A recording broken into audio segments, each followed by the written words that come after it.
Welcome to another episode of the Layman's Guide to the World Cup. I'm Henry, your host. If you didn't check out this morning, we had our deep dive, which is kind of appropriate. It's 90 minutes. That's how long a soccer game is. And we did, myself and my friend Ben, we did a deep dive on the U.S. national team. Looking at tactics, looking at the roster, looking at the storylines going in. Everything you can imagine. So, like, if you're not really a follower of the U.S. national team, this will get you caught up. And you can lament with us as U.S. national team fans, too. Or celebrate with us, however you want to put it. So if you really kind of want to know what players to look out for, kind of what's going on with the team, and some of the drama going into it, and what our strengths are, what our weaknesses are, that's a great place to stop. And Ben and I had a fun time doing that. So much so that Ben wants to come back. So Ben and I for sure will be doing a recap after the group stage on the U.S. national team, and maybe he'll be around for something else too. So I hope you enjoy that conversation between me and Ben. We're both very different, but I think Ben is very thoughtful in his speech. So I think he's worth listening to and what he has to say. But with that, we are looking at Group D, and this is the U.S.'s group. And it's an interesting group. It's not a hard group for the U.S. That's probably what's going to be different with this, talking about this group compared to the others, is I will be talking from a U.S. perspective as well, because that's probably what you want to know, because you're probably American and you want to celebrate the U.S. So your questions maybe is, how hard is this group? Can they prevail? Can they do something cool? So I will be going over the U.S. in this group, but it'll be like the format of all the other episodes. So if you want that deep dive, go watch the deep dive or listen to the deep dive. But so that's where we come with first is the U.S., which is one of the hosts. So they got automatic qualification to this World Cup. We call them the Yanks, Yankee Doodle or Yankee. That's where that comes from, but we use it as a term of endearment. We say, "Come on, you Yanks," and we have some fun chants that go along with them. Some of the new ones that are coming out are a little cringy if you want to go explore the internet, but it's kind of an exciting time because it's hard to not be infectious when you're hosting, and we haven't hosted since 1990. And U.S. soccer is so much different from a bunch of scrappy amateurs to now like players playing on the biggest teams in the world. So with that, our best performance at the World Cup is third place in the first ever World Cup in 1930, which there's only like 8 teams in the tournament, so it's that's hard to be subjective. But in the modern era, 2002 was our best, where we made it all the way to the quarterfinals. That was the Japan-Korea World Cup, which is an interesting World Cup, especially in light of this group because of another team in this group. But since then, it's been groups. We've been grouped. We've been to the round of 16. This last World Cup, that's where we made it. Was the round of 16. We were the youngest team in the tournament. Like our roster, if you averaged all the ages of the players, we had the youngest roster. No one on our roster had any World Cup experience. So it was kind of like, we're happy to be here and see what kind of happens. If you hear that crying, that's our unofficial mascot, Loki, my dog, as he wants to hunt the squirrels that are outside. But he'll be okay, I promise. Last continental tournament, we played in the Gold Cup. We lost in the final to Mexico. And that was with our B-plus squad. There's a lot of our A players not playing in that tournament. So it's like one of those things of like, what could have happened? It was a 2-1 final. So they didn't get destroyed, but we were exploited a lot with a lot of different things. But really, like, the story with this is, can World Cup host magic happen? Can the big storyline with this team has been our coach Pochettino, and he's been saying trust the process. because we've been so inconsistent over these last 2 years. So can we trust the process? Is there going to be some magic that happens here? This team is overly familiar with each other. A lot of these players have been playing with each other since the youth ranks. So these guys know each other, and it's been this kind of the same group since after the disaster of not qualifying for the 2018 World Cup. So these players know each other.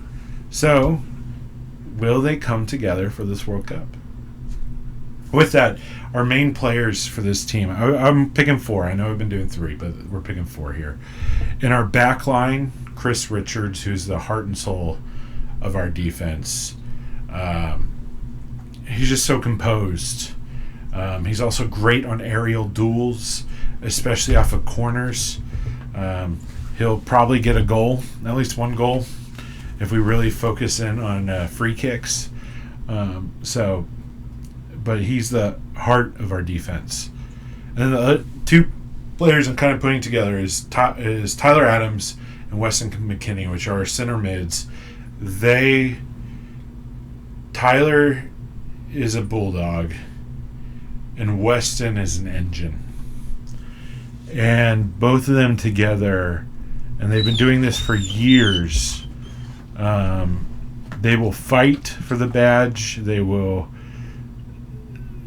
I know we talk about Pulisic as being our best player, but honestly I think those 2 are our best players when they're at their peak, and they will fight. They will hold down. They're the reason why our attackers are going to do good.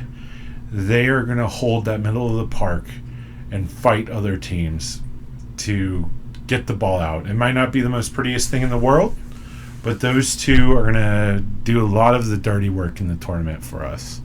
Because I think I've mentioned in another video, soccer is like a chess match, going back and forth, back and forth. Well, they're going to be the factor in the middle where the most of the dueling is going to be happening.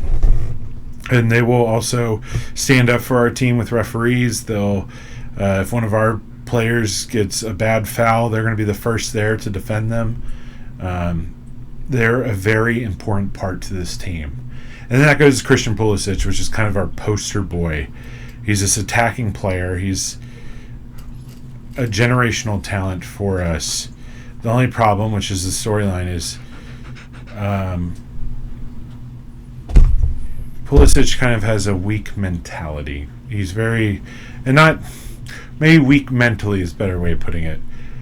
He gets in his head sometimes. He's admitted himself as he gets way into his head. Before the Senegal game on Sunday, he had not scored a goal this whole 2026 when he had 8 goals and 4 assists for Milan in the fall of 2025. In the previous season, he had about 25 goal contributions between assists and goals. So, he went through a bad breakup, and just the changing of tactics, it all got in his head, and his season fell apart. So that's what's hard with Pulisic. He has the most talent, but he just gets in his head sometimes. So hopefully, which that goes on with Weston and Tyler are his 2 best friends on this team. So hopefully they can support him through this. He already's got the confidence of the Senegal game where he had a goal and assist. And that's what we need for him, is building confidence. But also letting him know he doesn't have to carry this all by himself. But he is probably, just in general, on talent alone, our most talented player. Now, what would we consider a failure? Being grouped, especially at home. I think it's also a failure if we don't get to the round of 16. We should be able to do that.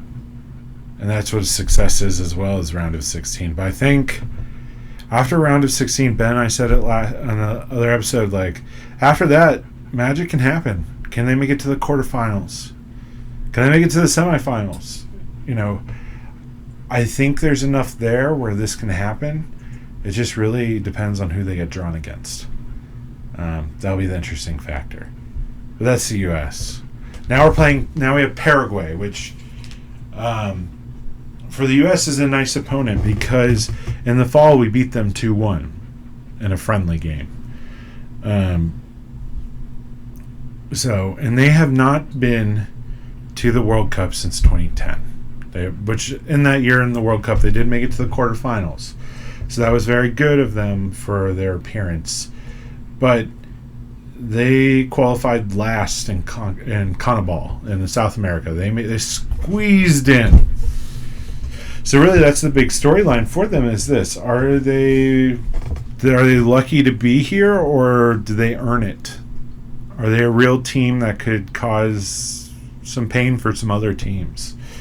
They have some interesting players like Miguel Almiron, which for MLS, he's famous in MLS. He also played for Newcastle United in the Premier League, but he's going to be their engine in the attack. And he has big game experience, especially for Newcastle. So, will he be a factor? He's getting up there in age. But that's same with Gustavo Gomez, who plays at Palermes in the Brazilian league. He's their stalwart in the defense, but he's getting up there in age. Because this team's very much a mixture of old players, legends for their national team, and a bunch of youth. Because that's where we get Julio Enciso, who plays for Strasbourg in the Ligue 1. He's a forward. And so he's young, he's 22. So you have this mix of old talent and new talent. Can they come together and make something happen? For me, I think getting group is a failure. They're likely going to be fighting for that third place spot. Between them and the next team will be fighting for that third place spot. I don't think they'll be really easy games, but I think they're a beatable opponent for the United States, especially since we've already proven that we can. And we just played Senegal and beat them 3-2. And Senegal is a much better team than Paraguay, but I don't think it's going to be a walk in the park. But they're going to be what we're used to in CONCACAF, because they're not like in Argentina or Brazil. It's more beautiful in how they play. But they're going to be a little scrappier and rougher, which we're used to playing in CONCACAF against the Honduras and Costa Ricas of the world. So they could upset a little. They could cause problems. So we shouldn't take them lightly, but they are beatable for us in the United States. Next is Australia. Their nicknames are the Socceroos. Just kangaroo that plays soccer. Makes sense, right? Their best performance of the World Cup is the round of 16. And that's what they did this last World Cup. And they were in a group that no one thought they would get through. So Australia is always one of those teams that everyone doubts, but then they can do something. They go higher than expectations, especially since they qualified for the World Cup in second place in their group in Asia. And they're in the group with Japan and Saudi Arabia. Japan won that group, but only by a couple points, and Australia is right behind them. And Saudi Arabia had to move on to the next round of qualification. But Saudi Arabia's made it to the tournament as well. But they did not have an easy group to qualify for the World Cup. So can they keep that going with this? And their vibe is, don't underestimate us, because you never know what we can do. That's the story for Australia. They'll be fighting for that third place with Paraguay, but I think it's doable for them to make the round 16 or round of 32. I think it's completely doable. The players to watch, you have Matt Ryan in goal, who's been their goalkeeper for a while. He's a solid goalkeeper with experience all over the place, especially in Europe. And then you have Jackson Irvine that plays for St. Pauli in the middle of the park. And St. Pauli got relegated in the Bundesliga, but solid player. And then they have a young player in Nestroy Urakunda, and he'll be interesting to watch. He plays for Watford in the English Championship. That's the second division of England. So the question is, can he as a youngster, 20-year-old, create some magic. There's a lot of players like that for a lot of these teams that are kind of the same profile. If you remember, like when we talked about Bosnia, Esmir Bagovic, which I probably just butchered right now. There's a lot of these teams that have these young, and just Paraguay right now. We talked about Paraguay with their striker. There's a lot of these teams that are, because they can afford to, they bring these young talent that have had glimpses of really good talent, and then can they make something happen? So that's what's kind of exciting about these types of teams. There'll be a hard fight. They work well as a collective unit. They're kind of similar to Paraguay in that they are a scrappy team. But we beat them, United States, we beat them this last fall, 2-1. So will that be the same again? Who knows? But they're beatable for us. It's not going to be a cakewalk, but they're beatable for us at the U.S. Then we got Turkey, or Turkey, however you want to pronounce it, whether it's the English or their native tongue that they've kind of focused. They're known as the Crescent Stars, and Turkey is such an interesting team. This is their first World Cup since 2002. And in 2002, they made it to third place. And then they fall off the face of the earth. You know, they've had some good successes at Euros, making semifinal appearances, quarterfinal appearances. But then, like, what are they doing? Why can't they make it to the World Cup? Because that's the biggest storyline. Can Turkey be consistent? That's the question. I don't know. I'm always bewildered by them. But they got second place in their group in Europe for qualifying, which the people that won the group was Spain, which they were a favorite to win this whole tournament. They won the Euros a couple years ago. And then they had to beat Romania and then Kosovo in the final for their playoff bracket to make it to the World Cup. So, but they have quite a few exciting young players, like Arda Güler, who plays for Real Madrid. He's an attacking player, and he's getting minutes and doing some good things over at Madrid. So, will he be a factor? And then on the other hand, who's kind of in a similar position is Kenan Yildiz, who's an attacker as well, playing for Juventus, and he's a big part of Juventus in the Serie A. So both of these guys are about the same age, and they're very interesting players for Turkey. And I think if they have a good tournament, that's what's gonna propel Turkey. Then you have Hakan Kalahug. I can never pronounce his name right. He plays for Inter Milan, and he is in the center of their park. He's their captain, and he'll be the tempo maker for this team. But he's a solid veteran that's been with this Turkey team for a long time. So between the two youngsters and then the center of the park, things can happen. But at the same time, like I told you, Turkey, their problem is consistency. Consistency is the name of the game, and that can cause you to fall or not. Because they're likely, what's a failure? Being grouped. I think at this point, a lot of teams, that's the answer. But for them, they have the potential to make it to the round of 16. But if they aren't consistent, they have the potential to win this group. They're going to be this is the game that I think will decide who is first and who is second in this group. The U.S. with our B+ squad that played the Gold Cup last summer, we lost 3-1 to them. So with our A+ team, can we get a result? That's the question. So there's going to be quite a few players that are going to cause problems. Their attack is a lot stronger than their defense, which is kind of like us with the U.S. So what's going to happen here with Turkey? This is an interesting group. I guess that's kind of a problem with this whole team. All the teams in here is consistency. That's the question. So, can the U.S. win on home soil in a very beatable group? Can Paraguay,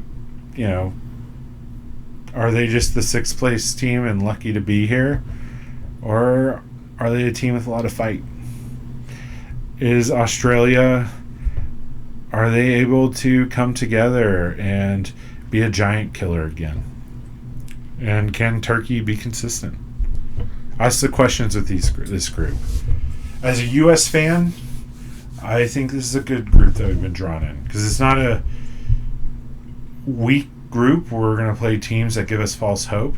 These are good quality teams that we will be playing the whole time, which will ready us for the round of 32 and the round of 16 and sharpen us, hopefully.